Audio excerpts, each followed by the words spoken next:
Hey guys here on PSCB English ਤੇ ਅੱਜ ਦੀ video ਦੇ ਵਿੱਚ ਅਸੀਂ ਲੈ ਕੇ ਆਏ ਹਾਂ ਲਿਬਰਟੀ ਐਂਡ ਡਿਸਪਲਿਨ ਜੋ ਕਿ ਇਹ ਤੁਹਾਡਾ ਚੈਪਟਰ ਨੰਬਰ 4 ਉਸ ਦੇ ਲੌਂਗ ਆਨਸਰ ਟਾਈਪ ਕੁਐਸਚਨਸ। ਕਾਫੀ ਦੇਰ ਤੋਂ ਤੁਹਾਡੇ ਕਮੈਂਟ ਆ ਰਹੇ ਸੀਗੇ ਕਿ ਸਰ ਲਿਬਰਟੀ ਐਂਡ ਡਿਸਪਲਿਨ ਦੇ ਲੌਂਗ ਆਨਸਰ ਟਾਈਪ ਕੁਐਸਚਨਸ ਕਰਾਓ, ਤੇ ਹੁਣ ਤੁਹਾਡੀ ਡਿਮਾਂਡ ਦੇ ਉੱਪਰ ਅੱਜ ਆ ਗਏ ਨੇ ਲਿਬਰਟੀ ਐਂਡ ਡਿਸਪਲਿਨ ਦੇ ਲੌਂਗ ਆਨਸਰ ਟਾਈਪ ਕੁਐਸਚਨਸ।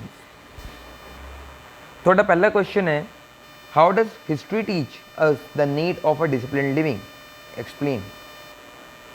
ਇਤਿਹਾਸ ਤਾਂ ਸਾਨੂੰ ਕਿਵੇਂ ਪਤਾ ਚੱਲਦਾ ਹੈ, ਇਤਿਹਾਸ ਸਾਨੂੰ ਕਿਵੇਂ ਸਿਖਾਉਂਦਾ ਹੈ ਕਿ ਅਨੁਸ਼ਾਸਨ ਦਾ ਜਿਹੜਾ ਅਨੁਸ਼ਾਸਨ ਜਿਹੜੀ ਹੈ ਉਹ ਸਾਡੀ ਲਾਈਫ ਵਿੱਚ ਕੀ ਮੈਟਰ ਕਰਦਾ ਹੈ, ਕਿ ਸਾਨੂੰ ਸਾਡੀ ਲਾਈਫ ਦੇ ਵਿੱਚ ਅਨੁਸ਼ਾਸਨ ਦੀ ਕੀ ਲੋੜ ਹੈ, ਸਾਨੂੰ ਇਤਿਹਾਸ ਤੋਂ ਕਿਵੇਂ ਸਿੱਖਣ ਨੂੰ ਮਿਲਦਾ, ਉਸ ਨੂੰ ਆਪਾਂ ਐਕਸਪਲੇਨ ਕਰਨਾ ਸਿੰਪਲ। ਆਨਸਰ ਦੇਖਦੇ ਹਾਂ। ਆਨਸਰ ਵਿੱਚ ਕਿਹਾ ਜਾਂਦਾ ਹੈ, history teaches that whenever the sense of order or discipline fades in a nation, its economic life declines completely, its standard of living falls, and its security vanishes. Then the nation goes into the hands of that some more powerful military power or a dictator.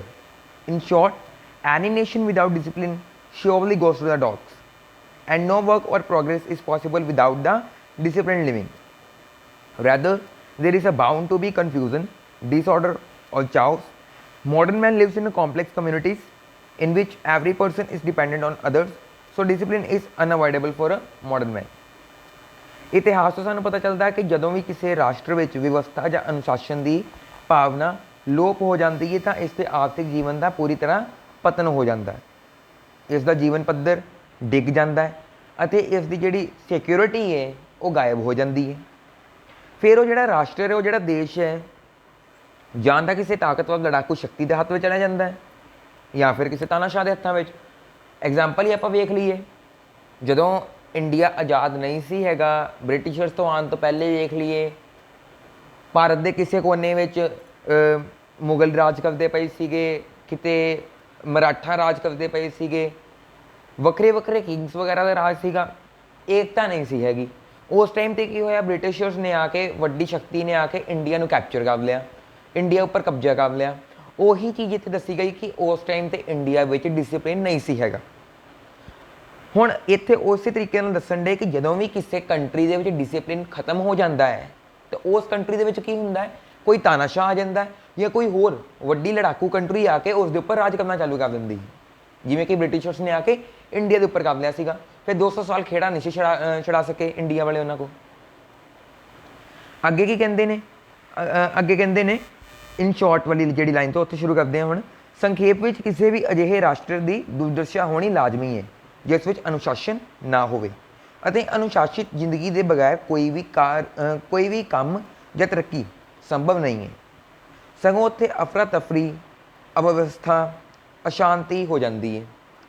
ਆਧੁਨਿਕ ਮਨੁੱਖ ਮਿਸ਼ਰਿਤ ਸਮੁਦਾਵਾਂ ਵਿੱਚ ਰਹਿੰਦਾ ਹੈ ਜਿਨ੍ਹਾਂ ਵਿੱਚ ਹਰ ਇੱਕ ਵਿਅਕਤੀ ਦੂਜਿਆਂ ਉੱਪਰ ਨਿਰਭਰ ਹੈ।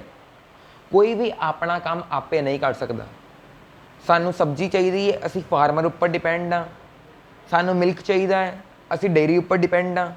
ਸਾਨੂੰ ਕੋਈ ਕਲੋਥਸ ਚਾਹੀਦੇ ਨੇ, ਆਪਾਂ ਕਲੋਥਸ ਵਾਲਿਆਂ 'ਤੇ ਡਿਪੈਂਡ ਹਾਂ। ਆਪਾਂ ਹਰ ਇੱਕ ਚੀਜ਼ ਪ੍ਰੋਡਿਊਸ ਨਹੀਂ ਕਰ ਸਕਦੇ।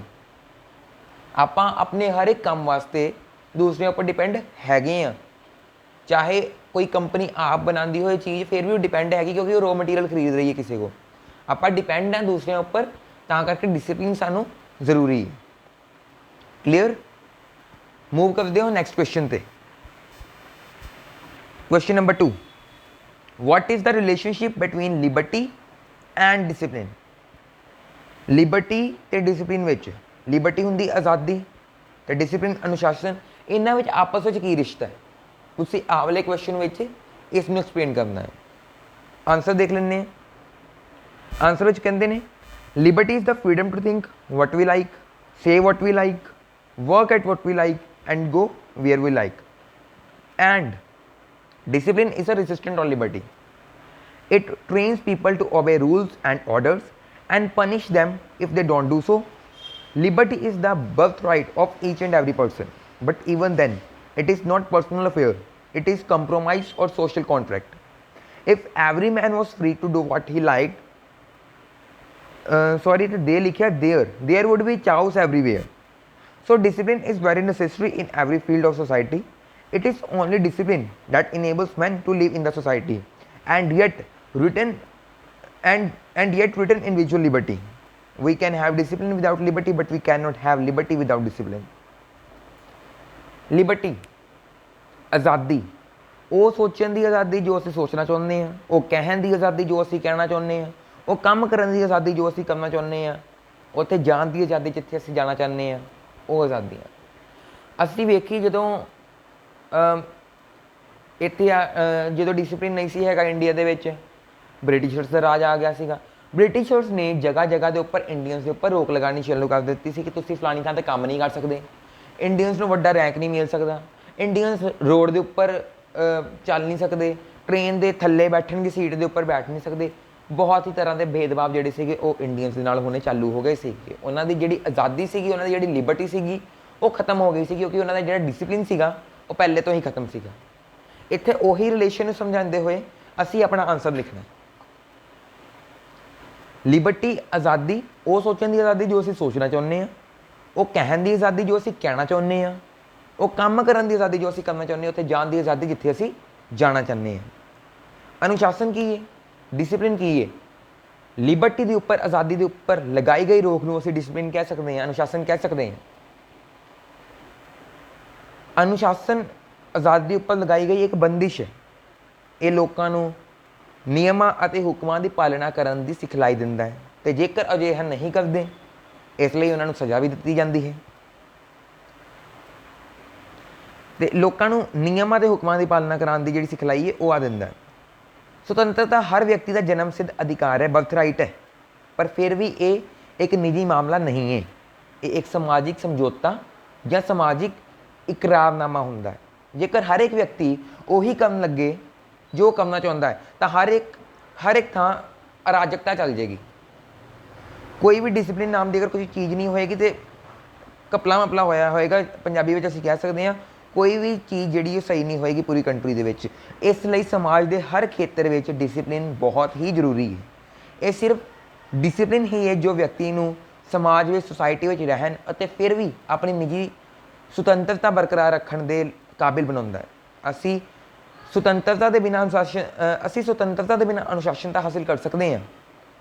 ਇੰਡੀਪੈਂਡੈਂਸ ਦੇ ਬਿਨਾਂ ਡਿਸਿਪਲਿਨ ਹਾਸਿਲ ਕਰ ਸਕਦੇ ਹਾਂ, ਪਰ ਡਿਸਿਪਲਿਨ ਦੇ ਬਿਨਾਂ ਅਸੀਂ ਆਜ਼ਾਦੀ ਨਹੀਂ ਹਾਸਿਲ ਕਰ ਸਕਦੇ। ਆਪਾਂ ਵੇਖ ਸਕਦੇ ਹਾਂ ਕਿ ਜਦੋਂ ਇੰਡੀਅਨਸ ਨੇ ਆਜ਼ਾਦੀ ਲਿੱਤੀ ਸੀਗੀ ਅਤੇ ਉਸ ਟਾਈਮ 'ਤੇ ਕੀ ਹੋਇਆ ਸੀਗਾ, ਡਿਸਿਪਲਿਨ ਸੀਗਾ ਉਹਨਾਂ ਦੇ ਵਿੱਚ। ਆਪਾਂ ਵੇਖ ਸਕਦੇ ਹਾਂ ਸੁਭਾਸ਼ ਚੰਦਰ ਬੋਸ ਨੇ ਆਰਮੀ ਬਣਾਈ ਸੀਗੀ ਪੂਰੀ, ਆਰਮੀ ਵਿੱਚ ਡਿਸਿਪਲਿਨ ਸੀਗਾ ਤਾਂ ਹੀ ਆਜ਼ਾਦੀ ਆਪਾਂ ਲੈ ਲਈਏ ਬ੍ਰਿਟਿਸ਼ਰਸ ਕੋ। ਮਹਾਤਮਾ ਗਾਂਧੀ ਵੀ ਡਿਸਿਪਲਿਨ ਵਿੱਚ ਰਹੇ, ਹਰ ਇੱਕ ਜਣਾ ਡਿਸਿਪਲਿਨ ਵਿੱਚ ਰਿਹਾ, ਡਿਸਿਪਲਿਨ ਦੇ ਨਾਲ ਆਪਾਂ ਆਜ਼ਾਦੀ ਪਾ ਲਈ।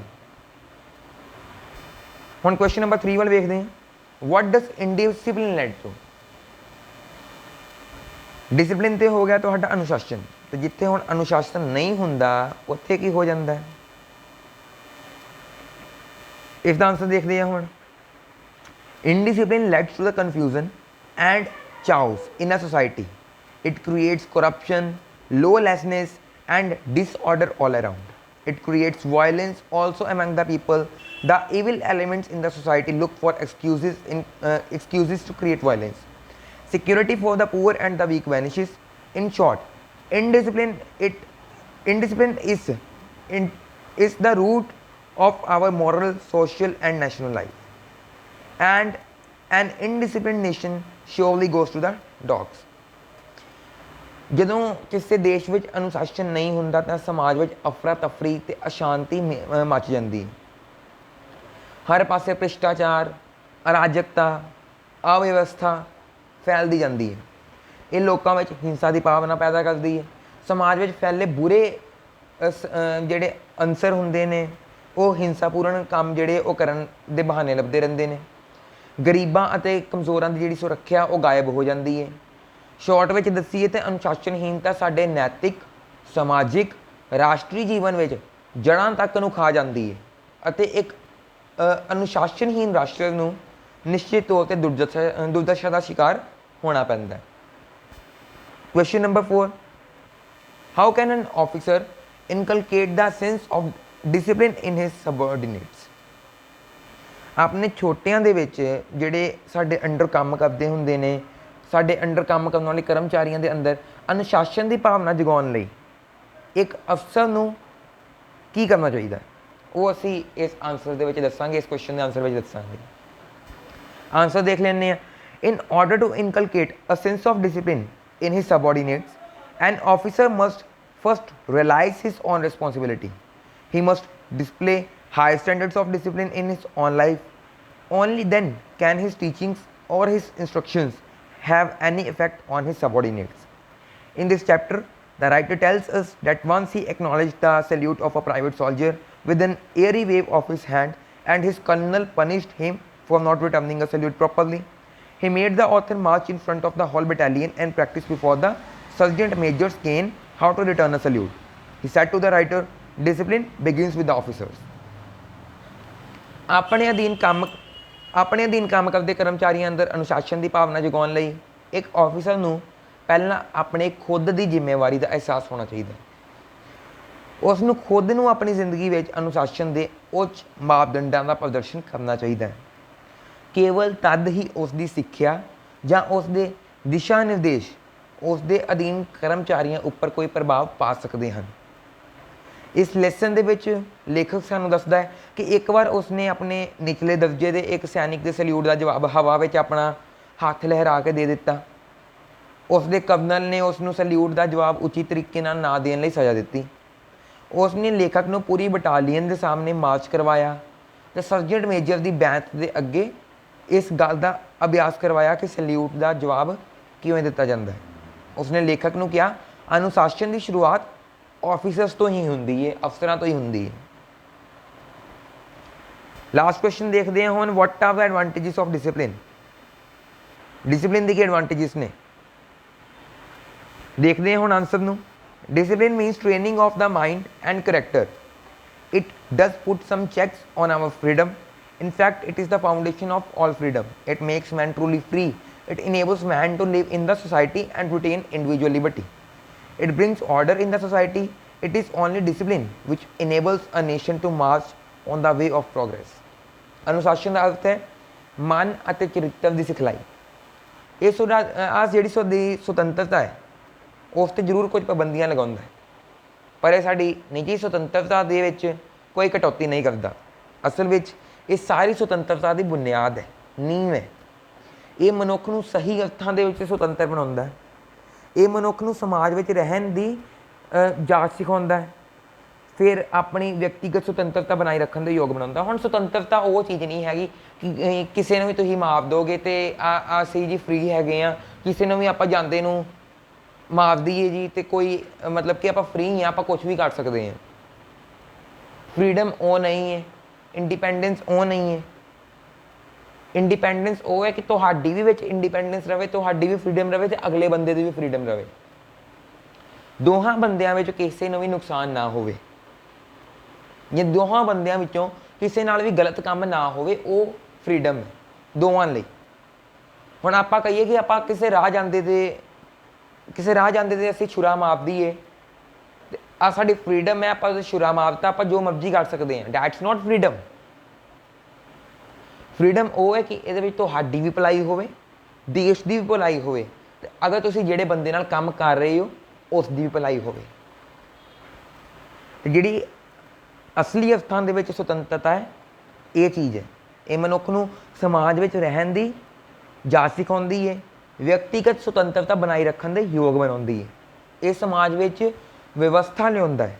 ਇਹ ਸਿਰਫ ਅਨੁਸ਼ਾਸਨ ਹੀ ਹੈ ਜੋ ਕਿਸੇ ਰਾਸ਼ਟਰ ਨੂੰ ਤਰੱਕੀ ਦੇ ਰਾਹ 'ਤੇ ਲੈ ਜਾਂਦਾ ਹੈ। ਆਸ਼ਾ ਕਰਦਾ ਹਾਂ ਕਿ ਤੁਹਾਨੂੰ ਪੂਰਾ ਚੈਪਟਰ ਸਮਝ ਆ ਗਿਆ ਹੋਵੇਗਾ, ਕੁਐਸਚਨ ਆਨਸਰ ਸਮਝ ਆ ਗਏ ਹੋਣਗੇ। ਆਹ ਵੀਡੀਓ ਹੁਣ ਅਗਰ ਤੁਸੀਂ ਸਿਰਫ ਲੌਂਗ ਆਨਸਰ ਟਾਈਪ ਕੁਐਸਚਨਸ ਹੀ ਵੇਖੇ ਤਾਂ ਮੈਂ ਤੁਹਾਨੂੰ ਦੱਸਦਾ, ਇਸ ਤੋਂ ਪਹਿਲੇ ਮੈਂ ਸ਼ਾਰਟ ਆਨਸਰ ਟਾਈਪ 'ਤੇ ਵੀ ਵੀਡੀਓ ਬਣਾ ਚੁੱਕਾ ਵਾਂ। ਨਾਲ ਹੀ ਨਾਲ ਪੂਰੇ ਚੈਪਟਰ ਦੀ ਜਿਹੜੀ ਸਮਰੀ ਹੈ ਉਹ ਵੀ ਮੈਂ ਐਕਸਪਲੇਨ ਕਰਕੇ ਆਪਣੇ YouTube ਚੈਨਲ ਦੇ ਉੱਪਰ, ਇਸੇ ਹੀ ਚੈਨਲ ਦੇ ਉੱਪਰ ਅਪਲੋਡ ਕੀਤੀ ਹੋਈ ਹੈ। ਲਿਬਰਟੀ ਐਂਡ ਡਿਸਿਪਲਿਨ ਦੇ ਨਾਮ 'ਤੇ ਹੀ ਤੁਹਾਨੂੰ ਮਿਲ ਜਾਵੇਗੀ ਸਮਰੀ ਲਿਖਿਆ ਹੋਇਆ ਉਸ ਦੇ ਉੱਪਰ। ਤੁਸੀਂ ਪਿਛਲੀ 2 ਵੀਡੀਓਜ਼ ਵੀ ਦੇਖ ਸਕਦੇ ਹੋ। ਦੇਖਣ ਲਈ ਧੰਨਵਾਦ। ਸਬਸਕ੍ਰਾਈਬ ਕਰਨਾ ਨਾ ਭੁੱਲਿਓ, ਬੈਲ ਆਈਕਨ ਪ੍ਰੈਸ ਕਰਿਓ, ਆਪਣੇ ਦੋਸਤਾਂ ਨਾਲ ਵੀ ਸ਼ੇਅਰ ਕਰਿਓ।